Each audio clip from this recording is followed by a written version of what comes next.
புனித யோவான் எழுதிய நற்செய்தியிலிருந்து வாசகம். அதிகாரம் 10, இறை வார்த்தைகள் 1 முதல் 10 முடிய.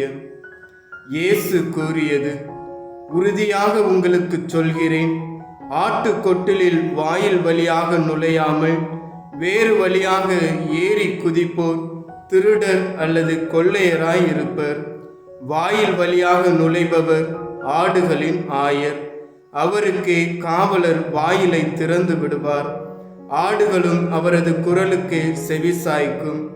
அவர் தம்முடைய சொந்த ஆடுகளை பெயர் சொல்லி கூப்பிட்டு வெளியே கூட்டி செல்வார்.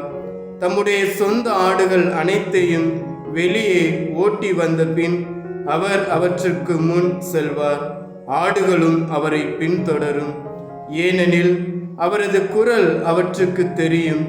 அறியாத ஒருவரை அவை பின்தொடரா. அவரை விட்டு அவை ஓடிப்போகும், ஏனெனில் அவரது குரல் அவற்றுக்கு தெரியாது. இயேசு அவர்களிடம் உவமையாக இவ்வாறு சொன்னார். ஆனால் அவர் சொன்னதை அவர்கள் புரிந்து கொள்ளவில்லை.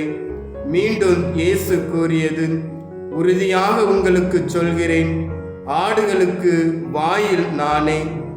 எனக்கு முன்பு வந்தவர் அனைவரும் திருடரும் கொள்ளையருமே. அவர்களுக்கு ஆடுகள் செவிசாய்க்கவில்லை. நானே வாயில். என் வழியாக நுழைவோருக்கு ஆபத்து இல்லை. அவர்கள் உள்ளே போவர், வெளியே வருவர், மேய்ச்சல் நிலத்தை கண்டுகொள்வர். திருடுவதற்கும் கொல்வதற்கும் அழிப்பதற்கும் அன்றி திருடர் வேறு எதற்கும் வருவதில்லை. ஆனால் நான் ஆடுகள் வாழ்வை பெறும் பொருட்டு, அதுவும் நிறைவாக பெரும் பொருட்டு வந்துள்ளேன்.